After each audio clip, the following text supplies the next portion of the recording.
Hello, this is Makita of the Boston Bidoofs, and today I'm going to be going over my YCL Season 3 draft, and why I chose what I chose. So interestingly enough, I was 20th pick out of 20, so I was last. And that actually is beneficial, in my opinion, because you get to see what everyone else is considering to be their top picks. So what I determined basically is that a lot of people really liked those high S tier picks. The offensive dragons and the really strong hitters, and how I typically play is I stray away from those anyway. So I was able to see, okay, which walls and not high tier but higher tier Pokemon would be the most beneficial to add to my team. And I started off with my boy Fairthorn, who funnily enough is my very first draft pick ever. So I'm going back to my roots with Fairthorn. And the reason I picked Fairthorn is one, it's just such a well-rounded utility Pokemon. It gets all kinds of hazards, gets Leech Seed, Knockoff, Iron Barbs, Rocky Helmet, great passive damage on physical attackers, doesn't really die to a fighting hit even though super effective, so its only real fear is fire types. Weirdly enough, it doesn't get Rapid Spin, but that would just make it so much better. I just really like Fairthorn overall. It's a fantastic wall, and I really wanted to go back to using it, because typically how I draft is I like to draft things that I've never used before, and that makes it a little more interesting for me. But in a new draft on Wi-Fi, I wanted to feel comfortable with my team, because I haven't really had experience doing LAN or actual battles over Sword and Shield, so I wanted to pick some things that I'm used to, and Fairthorn is my boy. I'm glad to go back to using him. He was actually my the MVP of Season 1, which is insane because it's a Fairthorn, so MVP or Kill Leader. It was one of those.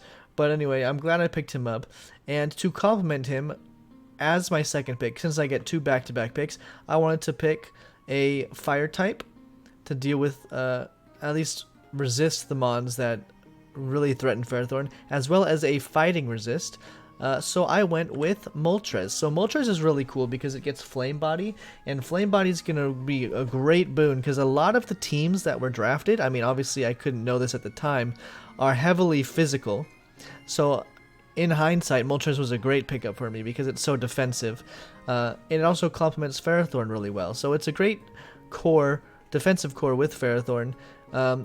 It burns the physical attackers that would otherwise threaten Fairthorn, and the strong physical fire attackers like Cinderace change type so they could potentially be burned themselves. So there's some interesting interactions that I can have with Moltres. Fantastic defogger. It gets Roost. Flame Body alone is fantastic.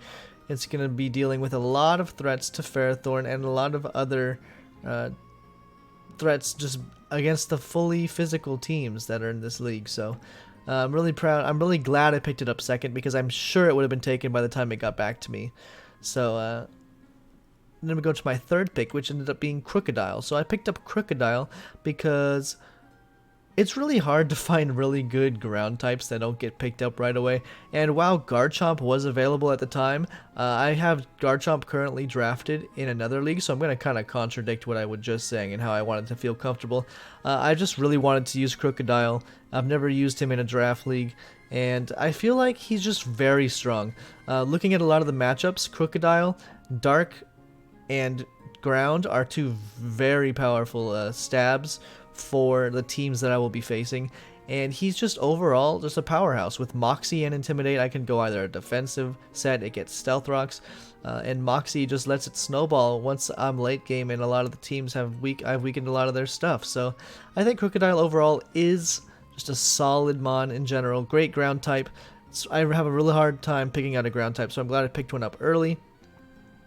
And that being said, this gives me another fighting weakness, so I'm going to kind of mitigate it, kind of not, with my next pick, which is Rotomwash. So Rotomwash is another pick that I have already drafted. I believe I drafted it at the same time I drafted my Fairthorn.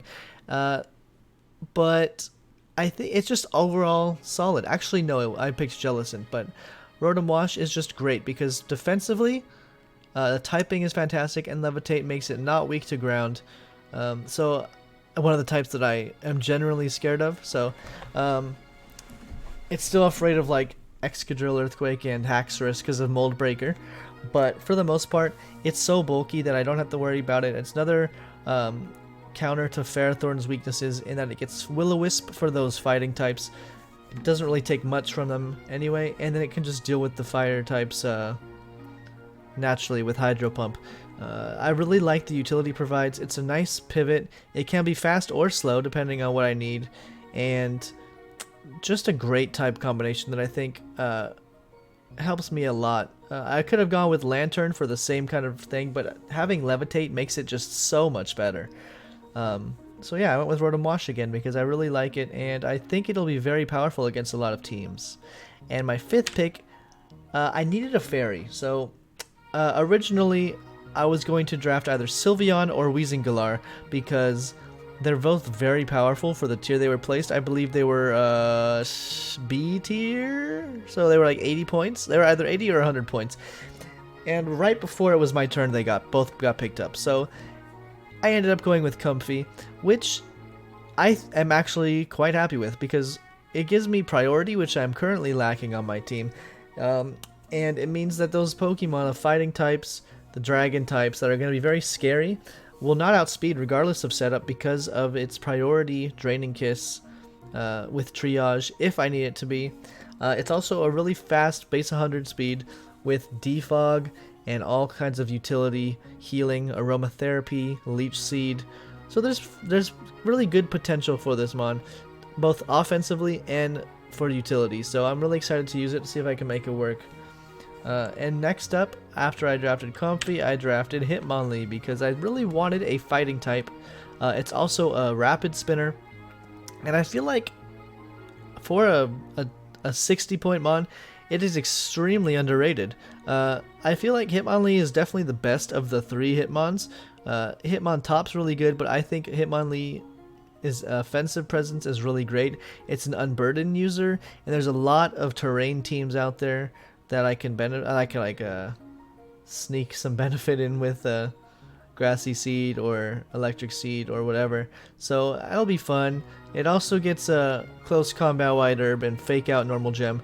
All kinds of ways to trigger its speed, allowing it to deal with some of those really fast threats. Those Scarfed Mons won't be able to outspeed it anymore once it gets that boost. And I think once the resists are taken care of, fighting is just a really difficult type to deal with. Even if close combat is weakening my defenses, once I deal with the psychic type or the ghost types, just keep spamming it and it could get a great sweep. So I think Hitmonlee is very underrated, and we'll see if I can get any use out of it in this season. Next up, I believe I drafted my boy Epileptic Porygon II here. And while it is another wall, it is also weak to fighting.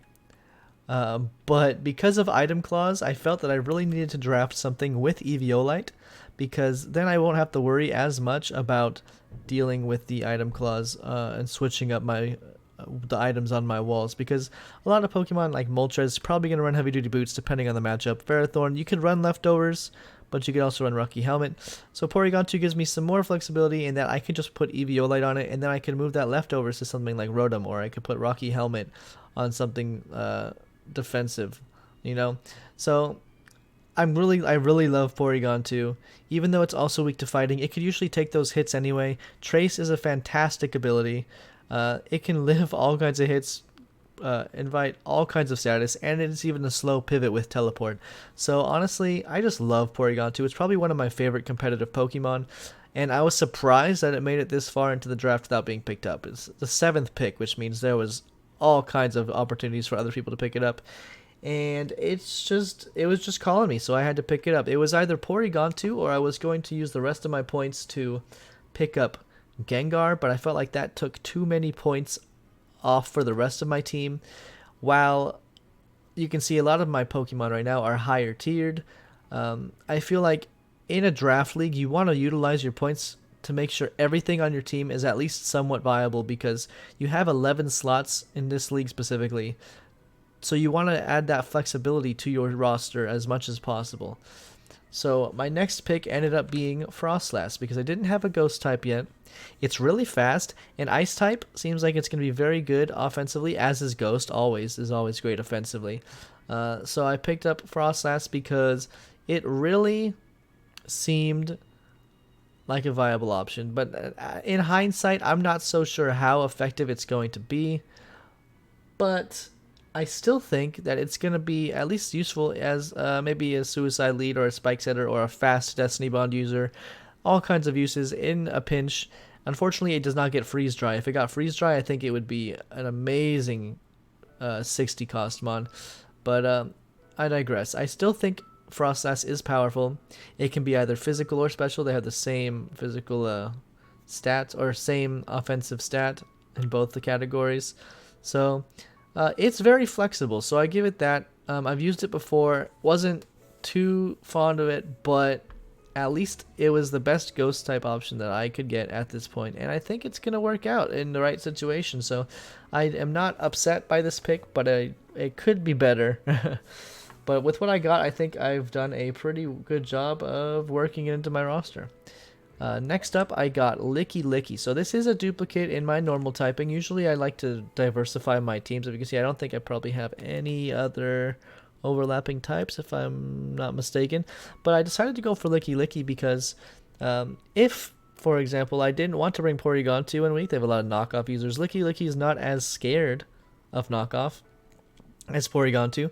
It's so bulky, like almost impossible to one-hit kill. But it also gets Wish, as well as the an alternative for Heal Bell, and all kinds of coverage moves. Gets Knockoff, and Power Whip, and Earthquake, and Body Slam, and Thunder Wave. Just so much supporting moves while being so bulky. I just feel like it can do great work. Even Toxic, I can out-Toxic stall other things because it has Heal Bell for itself. It's just fantastic, and I'm glad I was able to pick it up for such a low cost. I believe it's a 40. Yeah, I think Licky is very underrated. But honestly, in most weeks, I'll probably bring Porygon II. If I'm facing a scary ghost threat, I could always bring both. So, like, I have that option. And normal is a very good type, but with very scarce choices that are viable. So I'll probably bring them both one week, just see how that goes. Next up, I ended up drafting Altaria. And the reason for this is I was lacking a dragon in my Steel Fairy Dragon core, and while this isn't the most ideal one, it gives me a second flying type. It at least provides me with Heal Bell support. It's very bulky. As you can see, my team is overall very bulky. So in the right situation, I feel like this would be a great substitute for Moltres if Moltres isn't going to be very useful. But I mean, most of the time it probably will be. But I've waited for an opportunity to draft Altaria, and I just felt like this was the best one for me. I would have drafted Druddigon over Frostless, but it was picked right before me once again. So a couple snipes this draft, but at the end of the day, it worked out, I think, in my favor. I have a really strong roster, especially with my last pick. So at this point, I had used all my points but 20, so I was stuck picking something in the E tier, which is not typically ideal, especially in this draft league where a lot of the E tiers are just straight booty. But luckily enough, somehow I feel like the best 20 cost Pokemon made it all the way back to me for my last pick, and that is Klinklang. So I was really shocked that this made it back to me. As the very last Pokemon being picked. There's all kinds of things in E tier, like first stage starters, what's some others, like people drafted Igglybuff and Jigglypuff in E tier. There was Rhyhorn, Skorupi, all these other things that aren't very viable being picked up, while Klinklang is just sitting there with his base 90 speed, great typing, and I mean, I feel like it's just in the right situation.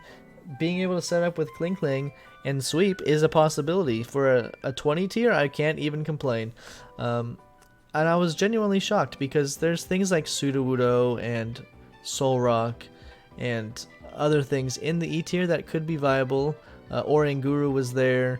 But overall, I think Klinklang was the strongest option, and some of the ones I just mentioned as the strong options weren't even picked up, so not really sure what happened there. Maybe it was just overlooked, because I mean, it's not, I personally don't like it. It's a lame design, but I feel like as a 20 tier, it's just so powerful, so I'm very happy about that. Hopefully I can make use of it, because there are a couple ice types maybe I can set up on, or some fairies even.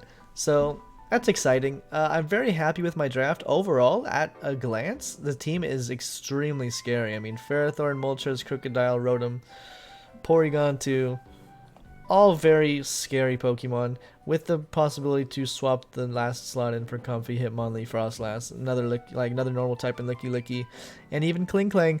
Just such scary Pokemon. And I think that I'm going to be able to do some good work with them in this season. So hopefully I'm correct and I don't get smacked. This is my first league through Sword and Shield online. So at the end of the day, we'll have to see. But I am excited. And I hope you enjoyed. And if you have any comments about my draft, please let me know. I feel like overall I did a pretty good job. Diversifying my team with all 11 slots, and hopefully you guys agree and I can show you the work that they can do in the actual matches coming up. So thank you for watching, and wish me luck.